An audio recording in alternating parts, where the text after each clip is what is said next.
지만 다음과 같은 사정에 비추어 보면 피고인 목현태에게도 집합범으로서의 내란죄가 인정된다고 볼 수밖에 없다는 것이 이 법원의 판단입니다. 피고인 목현태는 국회경비대장으로서 처음부터 국헌문란 목적을 인식 공유한 것으로는 보이지 않지만 국회의원 등의 출입을 차단하라는 지시를 받고 그대로 이행하면서 심지어 국회 사무처 관계자들로부터 명시적인 항의를 받기도 했고 직접 군의 출입이 허용되는 사정까지 목격하면서도 계속해서 국회의원 등의 출입을 차단하는 행위에 가담했습니다. 미필적으로나마 자신들이 하는 행위가 국회 활동을 저지하거나 마비시키는 행동이 될 수 있다는 사정을 알았던 것을 부인하기는 어렵다고 판단이 됩니다. 따라서 피고인 목현태에게도 집합범으로서의 내란죄가 성립하고 역할에 따라 내란 중요 임무 종사죄가 성립한다는 것이 이 법원의 판단입니다. 다음 피고인 김용군에 대해서 살펴봅니다.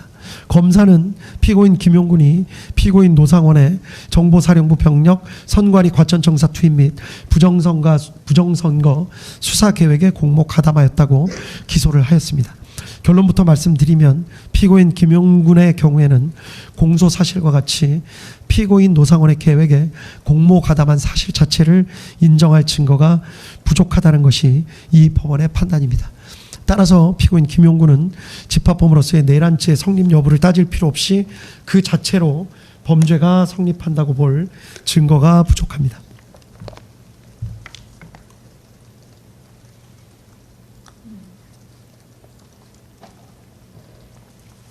이유는 간략하게 말씀드리면 다음과 같습니다. 피고인 김용군이 2024년 10월에서 11월경 군사경찰 추천 명단을 피고인 노상원에게 제공한 사실, 그리고 실제 그 명단이 반영된 수사단 구성계획이 작성된 사실, 12월 3일 롯데리아에서 직접 피고인 노상원 구삼의 방종환과 함께 만났던 사실, 그 가운데 비상계엄 선포 예정 사실을 직접 들어서 알고 있던 사실 등을 보면 공소사실과 같은 사실이 진실일 수 있지 않을까 하는 강한 의심이 드는 것은 사실입니다. 그렇지만 피고인 김용군은 이 부분 공소사실 자체를 강력하게 부인하고 있고 또 피고인 노상원 역시 피고인 김용군의 진술 취지에 부합하는 내용으로 진술하고 있습니다. 또 구3의 방정환의 진술에 비추어 보더라도 당시 피고인 노상원이 어떤 이야기를 한 사실만 인정될 뿐 피고인 김용군이 이에 대해 어떻게 응답하였거나 행동하였는지에 대해서는 확인이 어렵습니다. 이러한 여러 가지 사정을 살펴보면 공소사실과 같이 관여한 사실 자체를 인정할 증거가 부족하다는 것이 이 법원의 판단입니다. 다음으로 피고인 윤승영에 대해서 살펴봅니다.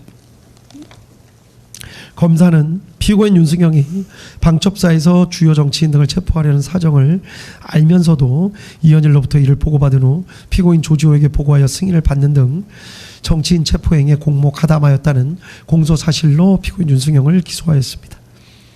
그러나 이 법원이 판단하기에 피고인 윤승영의 변소와 같이 비상계엄화 매뉴얼에 따라서 합동수사단을 지원하는 행위로 인식하고 100명의 지원 요청에 협조하거나 또 포고령 위반 사범을 검거하기 위해 체포조가 국회로 출동한 것으로 오해해서 그 지원 요청에 협조한 것일 수 있다라는 주장이 사실일 수도 있다는 합리적 의심을 배제하기가 어렵습니다. 구체적인 내용은 판결문에 자세한 기재가 나와 있습니다. 피고인 윤승영이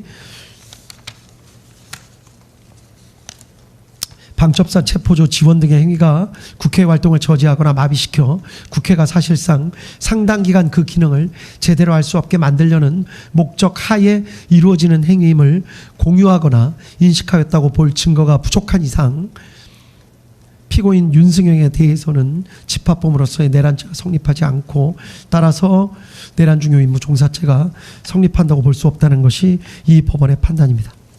한편 나머지 피고인들, 피고인 윤승영, 김용군을 제외한 나머지 피고인들에 대해서 직권남용 권리행사 방해죄는 모두 유죄로 인정된다는 것이 이 법원의 판단입니다. 구체적인 내용에 대해서는 판결문에 자세히 기재가 되어 있기 때문에 그 내용을 확인해 보시면 될 것 같습니다. 마지막으로 유죄가 인정되는 피고인들에 대해서 양형의 이유를 간략하게 말씀드리도록 하겠습니다. 공통의 양형 이유를 간략하게 말씀드립니다. 내란죄는 국가의 존립과 헌법적 기능을 파괴하고 법질서 자체를 부정하는 행위입니다. 형법은 내란죄가 위헌범임에도 상당히 높은 법정형을 규정하고 있습니다. 우리 형법은 높은 형을 규정하고 있는 범죄가 대부분 어떤 결과, 예를 들면 살인 등의 어떤 결과를 낳아야 하는 것에 대해서만 그와 같은 규정을 하고 있는데 반해서 내란죄에 대해서는 특이하게도 어떠한 위험을 일으킨 행위 자체만으로도 높은 형을 규정하고 있는 것입니다. 이는 그 자체로 위험성이 매우 크기 때문입니다. 피고인들의 내란 행위는 합법적인 절차를 무시하고 결국은 폭력적인 수단을 통해 국회의 권능 행사를 불가능하게 한 것으로서 민주주의 핵심 가치를 근본적으로 훼손하였다는 데서 비난의 여지가 큽니다. 이러한 일반적인 사정 이외에도 이 사건 재판부가 가장 안타깝게 생각하는 사정은 이 사건 비상계엄 선포와 그에 따른 군과 경찰의 활동으로 인해서 군과 경찰의 정치적 중립성이 크게 훼손되고 국제사회에서 대한민국의 정치적 위상과 대외 신인도가 하락했고 결과적으로 우리 사회는 지금 정치적으로 양분돼서 극간의 대립 상태를 겪고 있습니다. 대통령 선거를 다시 치렀고 이 사건 비상계엄 선포 후속 조치와 관련된 수많은 사람들, 어마어마한 사람들에 대해서 대규모 수사와 재판이 진행되고 있고 이 법정에 나온 수많은 사람들이 눈물까지 흘려가며 그 피해에 대해서 강하게 호소하고 있습니다. 이러한 사회적 비용은 이 재판부가 보기에도 산정할 수 없는 정도의 어마어마한 피해라고 할 것입니다. 또한 피고인들의 지시나 관여에 따라서 이 사건 비상계엄 선포에 따른 조치들을 실제로 수행한 군인, 경찰관, 공무원들이 사회적으로 많은 비난을 받게 됐습니다. 법적인 책임도 져야 됩니다. 상관의 지시의 적법성, 정당성에 대한 군인과 경찰관 및 공무원들의 신뢰가 훼손되었습니다. 수많은 군과 경찰 관계자들에게 무슨 죄가 있겠습니까? 형법상 죄를 물을 수는 있지만 피고인들께서 순간적인 판단을 잘못하였던 이유 때문에 이미 일부는 구속돼 있고 그들의 가족들은 고통받고 있고 무난하게 군생활이나 경찰 생활을 마무리할 수 있었던 다수의 공직자들이 모두 어마어마한 고통을 겪고 있다는 사정은 우리 사회에 큰 아픔이 될 것 같고 지금 진행되고 있는 여러 사정을 살펴보더라도 그러한 상황은 앞으로도 상당 기간 진행될 것으로 보입니다. 이러한 사정에 있어서도 이 법원은 피고인들의 일반적인 양형 사유로 참작할 수밖에 없었습니다. 다음 개별적인 양형 사유에 대해서 말씀드리겠습니다. 먼저 윤석열 피고인에 대해서입니다. 범행을 직접 주도적으로 계획했고 다수의 많은 사람들을 범행에 관여시켰습니다. 비상계엄으로 인해서 막대한 사회적 비용이 초래됐고 피고인이 그 부분에 대해서 사과의 뜻을 내비치는 모습을 찾아보기 힘듭니다. 또 이 사건 재판이 진행되는 과정에 별다른 사정 없이 출석을 거부하기도 했습니다. 다만 아주 치밀하게 계획을 세운 것으로 보이지는 않습니다. 물리력의 행사를 최대한 자제시키려 했던 사정도 보입니다. 실탄 소지나 직접적인 물리력, 폭력을 행사한 예는 거의 찾아보기 어려웠습니다. 대부분의 계획이 실패로 돌아갔고 이 사건 범행 이전에 아무런 범죄 전력이 없고 장기간 공무원으로 봉직해왔으며 현재 65세의 비교적 고령입니다. 다음 김용현 피고인입니다. 이 사건 비상계엄을 주도적으로 준비했고 군의 국회, 선관위, 여론조사 꽃, 더불어민주당사 출동 등을 사전에 계획했으며 독단적으로 부정선거 수사를 진행하려는 별도의 계획을 마련하기도 했던 것으로 보입니다. 피고인 윤석열의 비이성적 결심을 옆에서 조장한 측면이 있는 것으로도 보입니다. 다만 김용현 피고인 역시 물리력의 행사를 최대한 자제시키려 했던 것으로 보이고 대부분의 계획은 실패로 돌아갔습니다. 이 사건 범행 이전에 아무런 범죄 전력이 없고 장기간 공무원으로 봉직해 왔으며 현재 65세의 비교적 고령입니다. 다음 노상원 피고인입니다.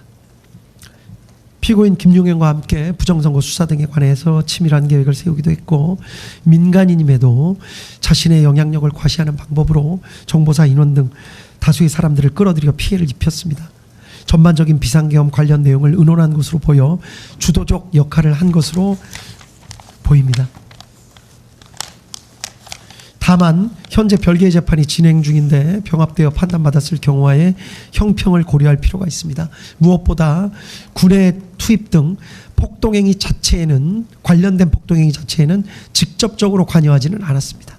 이러한 부분도 유리한 양형 사정으로 참작했습니다. 다음은 조지호 피고인입니다. 조지호 피고인의 경우에 경찰의 총책임자임에도 포고령을 면밀히 검토하기는커녕 이를 근거로 국회 출입을 차단했고 민간인을 보호했다는 사정을 발견하기가 어렵습니다. 오히려 경찰이 군의 국회 출입을 도우도록 했습니다. 선관위에 경력을 투입하는 데 관여하기까지 하였습니다. 다만 계엄 선포 당일에서야 군의 국회 투입 등 사실을 알게 된 사정이 있습니다. 국회 출입 통제 시간이 비교적 짧았던 것으로 보입니다. 구체적인 사항을 일일이 지시한 것으로 보이지 않습니다. 오랜 기간 동안 경찰 공무원으로 봉직해왔고 아무런 범죄 전력이 없으며 혈액암을 앓는 등 건강이 상당히 좋지 못합니다. 다음으로 피고인 김봉식입니다. 피고인 김봉식 역시 피고인 윤석열과 피고인 조지호의 지시에 따라서 경찰을 국회에 출동시키거나 국회 출입문을 폐쇄하고 국회의원 등을 포함한 사람들의 국회 출입을 막는 일을 직접 주도하였습니다. 특히 국회를 경비해야 할 임무를 가지고 있는 국회 경비대에게조차 국회 출입 통제에 관여하게 하는 등 비난의 여지가 큽니다. 다만 계엄 선포 당일이 되어서야 군의 국회 투입 등 사실을 알게 되었고 국회 출입을 잠시 허용하기도 했고 특히 물리적 사용을 자제한 것으로 보입니다. 오랜 기간 경찰 공무원으로 봉직해왔고 아무런 범죄 전력이 없습니다. 다음 목현태 피고인입니다.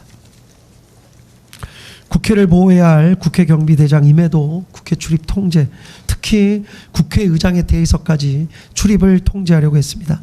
국회 사무처 직원들로부터 명확하게 항의를 받았음에도 출입 통제에 계속 가담하는 등 비난의 여지는 적지 않습니다.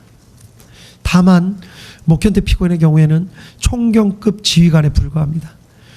급박한 상황 속에서 피고인 조지호나 피고인 김봉식의 지시, 비상계엄 및 포고령의 적법성 등을 명확하게 판단하고 그 지시를 거부하기는 어려웠을 것으로 보입니다. 일부 국회의원이나 국회 관계자들의 국회 출입을 몰래 허용해 주기도 한 것으로 보입니다. 오랜 기간 동안 경찰 공무원으로 봉직해왔고 아무런 범죄 전력이 없습니다. 이러한 사정 등을 개별적인 양형 사정으로 참작했습니다. 이에 따라서 이 법원은 피고인들에게 형을 선고하도록 하겠습니다. 피고인들 모두 자리에서 잠깐만 일어나 주십시오.